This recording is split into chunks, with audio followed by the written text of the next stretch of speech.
புகழ் பாடிடுவோம், நாளும் அவர் வழி வாழ்ந்திடுவோம்.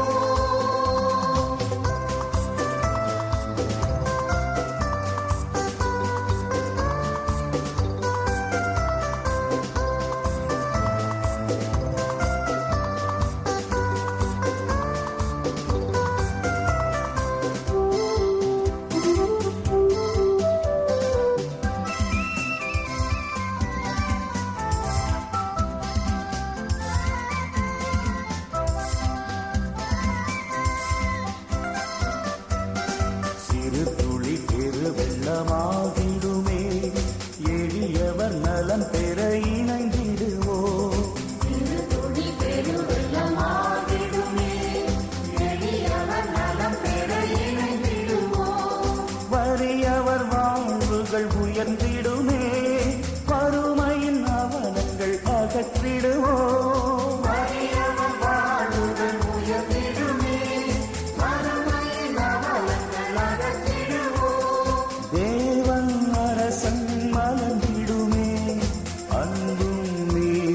வளர்த்திடுவோம்.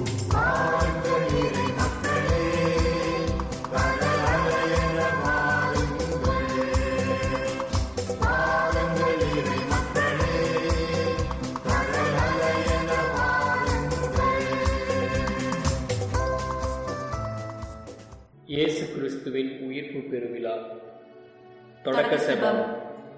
ஆண்டவராகிய இயேசு கிறிஸ்துவே, உம்மை புகழ்ந்து ஆராதித்து நன்றி செலுத்துகிறோம்.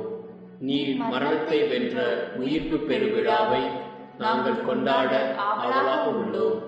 இந்த கொண்டாட்டம் எங்களை சாவு, இருள், உடல் நோய் போன்ற பயத்திலிருந்து விடுவிக்கிறது. உமது உயிர்ப்பின் மகிழ்ச்சியில் நாங்கள் வாழ வரமருளும். நீர் கொணர்ந்த மகிழ்ச்சியால் நாங்கள் வாழும் இந்த பூமி புதுப்பிக்கப்படட்டும். ஆமென்.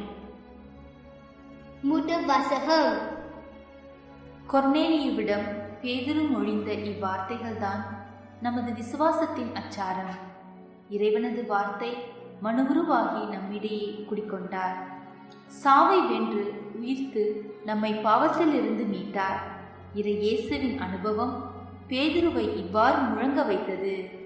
அவர் கிறிஸ்துவிற்கு சான்று பகன்ற இவ்வார்த்தைகள் அங்கிருந்தோர் அனைவரையும் மனமாறி கடவுளிடம் செல்ல அழைக்கின்றது. திருத்தூதர் பணிகள் நூலிலிருந்து வாசகம். அதிகாரம் 10, வசனங்கள் 34 மற்றும் 37 43 முடிய. அப்போது பேதுரு பேசத் தொடங்கி, கடவுள் ஆள் பார்த்து செயல்படுவதில்லை என்பதை நான் உண்மையாகவே உணர்கிறேன். திருமுழுக்கு பெறுங்கள் என்று யோவான் பறைசாற்றிய பின்பு கலிலேயா முதல் யூதேயா முழுவதிலும் நடந்தது உங்களுக்கு தெரியும். கடவுள் நாசரேத்து இயேசுவின் மேல் தூய ஆவியாரின் வல்லமையை பொழிந்தருளினார். கடவுள் அவரோடு இருந்தால் அலகையின் கொடுமைக்கு உட்பட்டிருந்த அனைவரையும் அவர் விடுவித்து எங்கும் நன்மை செய்து கொண்டே சென்றார். யூதரின் நாட்டுப்புறங்களிலும் எருசலேம் நகரிலும் அவர் செய்த அனைத்திற்கும் நாங்கள் சாட்சிகள். மக்கள் அவரை சிலுவையில் தொங்க வைத்து கொன்றார்கள். ஆனால் கடவுள் அவரை 3ஆம் நாள் உயிரோடு எழுப்பி காட்சியளிக்க செய்தார். ஆயினும் அனைத்து மக்களுக்கும் அல்ல, சாட்சிகளாக கடவுள் முன் தேர்ந்து கொண்டவர்களுக்கு மட்டுமே அவர் காட்சியளித்தார். இறந்த அவர் உயிர்த்தெழுந்த பின்பு அவரோடு உண்டு குடித்த நாங்களே இதற்கு சாட்சிகள். மேலும் வாழ்வோருக்கும் இறந்தோருக்கும் நடுவராக கடவுளால் குறிக்கப்பட்டவர் இயேசுதாம் என்று மக்களுக்கு பறைசாற்றவும் சான்று பகரவும் அவர் எங்களுக்கு கட்டளையிட்டார். அவரிடம் நம்பிக்கை கொள்ளும் அனைவரும் அவரது பெயரால் பாவ மன்னிப்பு பெறுவர் என்று இறைவாக்கினர் அனைவரும் அவரை குறித்து சான்று பகிர்கின்றனர் என்றார். இது ஆண்டவர் வழங்கும் அருள்வாக்கு. இறைவா, உமக்கு நன்றி.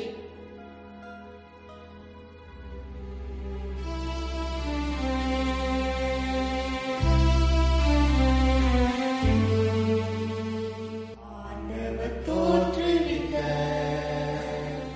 வெற்றியின் நாள் இதுவே.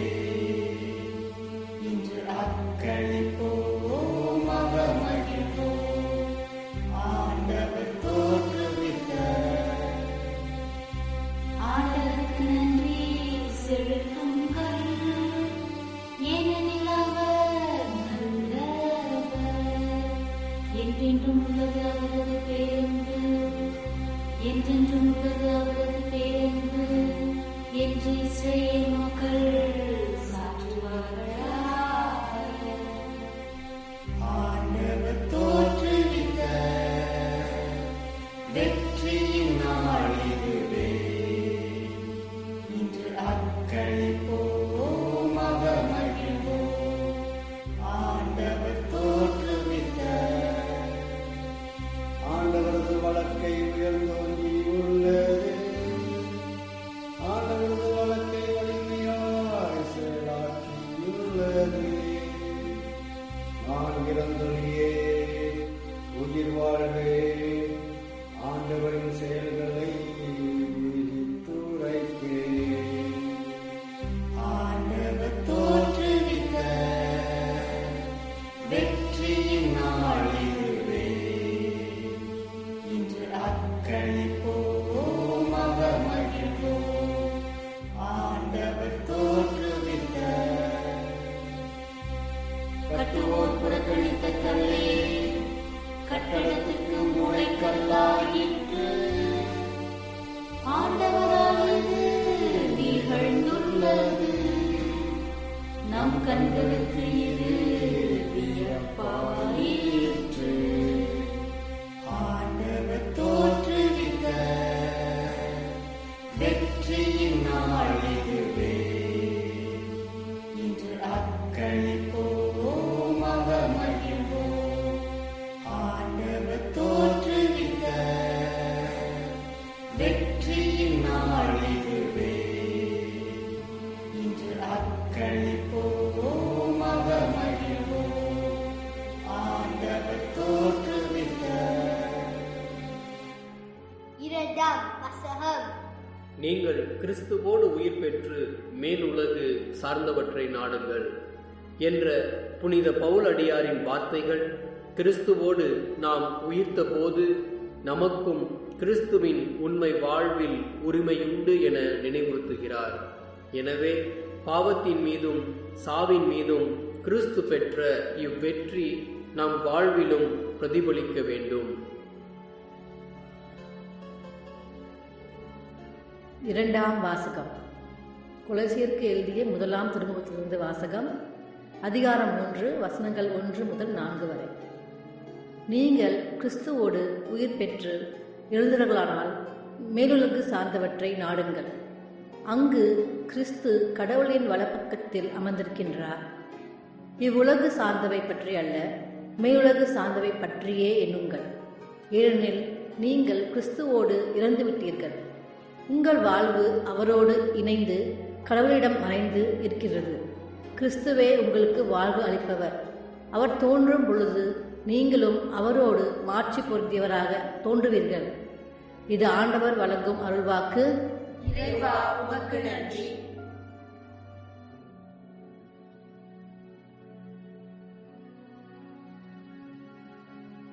நற்செய்தி வாசகம். இயேசு கிறிஸ்துவின் சிலுவை சாவை பற்றி அறிந்த மக்களின் உள்ளத்தில் அவரது காலியான கல்லறை அவர்களுக்கு ஒரு பெரும் சவாலாக இருந்தது. இதை கண்ட சீடர்களும் மற்ற பெண்களும் தங்கள் மனதில் என்ன நினைத்தார்கள்? இயேசு இறந்து அடக்கம் செய்யப்பட்டதை கண்ட மதிலேன் மரியா யாரோ இயேசுவின் உடலை எடுத்து சென்று விட்டனர் என நினைத்தார். தரையிலும் தலைமாட்டிலும் கிடந்த மெல்லிய ஆடை வேறொரு குறிப்பை தந்தன. இறந்த உடலை அகற்றும் போது அதனை சுற்றிய துணியை எவரும் அகற்றுவதில்லை. அப்போதுதான் மரித்த 3ஆம் நாள் நான் உயிர்த்தெழுவேன் என்று இயேசு கூறிய வார்த்தைகள் நினைவிற்கு வர அவர்களுக்கு ஞானோதயம் வந்தது. உயிர்த்தெழுதலையும் அதன் முக்கியத்துவத்தையும் அறிய நமக்கு பெரும் விசுவாசம் தேவை. இயேசுவின் பிரியமான சீடர் யோவான் கண்டார், விசுவசித்தார். நற்செய்தி வாசகம். யோவான் எழுதிய நற்செய்தியிலிருந்து வாசகம். அதிகாரம் 20, இறைவசனங்கள் 1-9 வரை. வாரத்தின் முதல் நாளன்று விடியற் காலையில் இருள் நீங்கும் முன்பே மகதலா மரியா கல்லறைக்கு சென்றார். கல்லறை வாயிலில் இருந்த கல் அகற்றப்பட்டிருப்பதை கண்டார். எனவே அவர் சீமோன் பேதுருவிடம், இயேசு தனி அன்பு கொண்டிருந்த மற்ற சீடரிடமும் வந்து, ஆண்டவரை கல்லறையிலிருந்து யாரோ எடுத்துக்கொண்டு போய்விட்டனர், அவரை எங்கே கொண்டு வைத்தனரோ எங்களுக்கு தெரியவில்லை என்றார். இதை கேட்ட பேதுருவும் மற்ற சீடரும் கல்லறைக்கு புறப்பட்டனர். இருவரும் ஒருமித்து ஓடினர். மற்ற சீடர் பேதுருவை விட விரைவாக ஓடி முதலில் கல்லறையை அடைந்தார். அவர் குனிந்து பார்த்தபோது துணிகள் கிடப்பதை கண்டார். ஆனால் உள்ளே நுழையவில்லை. அவருக்கு பின்னாலேயே சீமோன் பேதுருவும் வந்தார். நேரே அவர் கல்லறைக்குள் நுழைந்தார். அங்கு துணிகளையும் இயேசுவின் தலையை மூடியிருந்த துண்டையும் கண்டார். அத்துண்டு மற்ற துணிகளோடு இல்லாமல் ஓரிடத்தில் தனியாக சுருட்டி வைக்கப்பட்டிருந்தது. பின்னர் கல்லறைக்கு முதலில் வந்து சேர்ந்த மற்ற சீடரும் உள்ளே சென்றார், கண்டார், நம்பினார். இயேசு இறந்து உயிர்த்தெழ வேண்டும் என்னும் மறைநூல் வாக்கை அவர்கள் அதுவரை புரிந்து கொள்ளவில்லை. இது கிறிஸ்து வழங்கும் நற்செய்தி. கிறிஸ்துவே உமக்கு புகழ். தியானிப்போம். கிறிஸ்துவ விசுவாசத்தின் முதுகெலும்பே இயேசு கிறிஸ்துவின் உயிர்ப்புதான். கிறிஸ்து உயிருடன் எழுப்பப்படவில்லை என்றால் நாங்கள் பறைசாற்றிய நற்செய்தியும் நீங்கள் கொண்டிருக்கிற நம்பிக்கையும் பொருளற்றதாயிருக்கும் என்று புனித பவுல் கொரிந்தியருக்கு எழுதிய திருமுகத்தில் குறிப்பிடுகிறார். இது இடத்திற்கும் காலத்திற்கும் அப்பாற்பட்டு சாவினின்று வாழ்விற்கு கடந்து செல்வதாகும். வெறுமையான கல்லறையே இதன் முதல் அடையாளம். உயிர்த்த இயேசுவுடன் சீடர்கள் கொண்ட சந்திப்பு இவ்வரலாற்றுக்கு சான்றளிக்கிறது. எனவே உயிர்ப்பு ஒரு வரலாற்று நிகழ்வு மட்டுமல்ல, விசுவாசத்தின் ஈர்ப்பு. ஏனெனில் நாம் காணாமல் விசுவசிக்கிறோம். இந்த உயிர்ப்பு இயேசுவின் புதுமைகள் போதனைகளை உறுதிப்படுத்துவதோடு மட்டுமல்லாமல் இயேசுவின் வாக்குறுதிகளையும் பழைய ஏற்பாட்டில் உள்ள வாக்குறுதிகளையும் நிறைவேற்றுகிறது. இயேசு கிறிஸ்துவின் சிலுவை மரணத்தால் நம் பாவங்கள் மன்னிக்கப்பட்டு கடவுளின் அருளை பெற்றோம். இயேசு கிறிஸ்துவின் உயிர்ப்பு நிலை வாழ்வை பெற நம்மை அழைத்து செல்கிறது. நம் சிலுவையை ஏற்று மன உறுதியோடு உயிர்த்த இயேசுவில் நம்பிக்கை கொண்டு வாழும்போது கடவுளின் கிருபையை நாம் உணர்வோம். விசுவாசத்தில் வளர்வோம்.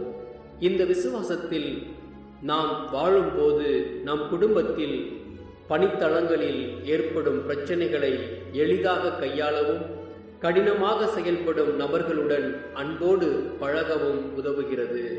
இதன் விளைவாக நம் நன்னடத்தையை காணும் நம் சக மனிதர்களின் கண் புருவம் உயர்கிறது. எப்படி நம்மால் மகிழ்ச்சியாக வாழ முடிகிறதென அவர்கள் வினா எழுப்புகின்றனர். இந்த வாய்ப்பை பயன்படுத்தி நாம் இயேசு பற்றி எடுத்துரைக்க வேண்டும். சிந்திப்போம். நாம் வாசிக்க கேட்ட இறை வார்த்தைகளில் நம் மனதை தொட்டவைகளை பற்றி குடும்பத்தினரோடு பகிர்ந்து கொள்வோம். உயிர்த்த இயேசுவின் நம்பிக்கையில் வாழ நம் குடும்பத்தினரை எவ்வாறு ஊக்குவிக்கலாம் என கலந்தாலோசிக்கவும். உயிர்த்த இயேசுவின் வாக்குறுதிகளில் நம்பிக்கை கொள்வதன் அடையாளமாக ஒரு புது செடியை தொட்டியில் வைத்து குடும்பத்தில் அனைவரும் பார்க்கிற இடத்தில் வைக்கவும்.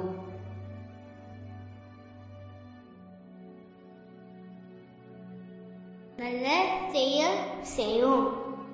வாழ்வில் நிம்மதி தேடி அலையும் உன் நண்பர்கள் சிலரை அடையாளம் கண்டு அவர்களை பற்றி அறிந்து அவர்களுக்கு ஞானத்தை அருள வேண்டுமென கடவுளிடம் மன்றாடவும். நன்றி ஜெபம். அன்பின் பரலோக பிதாவே, உமது திருக்குமாரனும் எங்கள் ஆண்டவருமான இயேசு கிறிஸ்துவிற்காக நன்றி கூறுகிறோம்.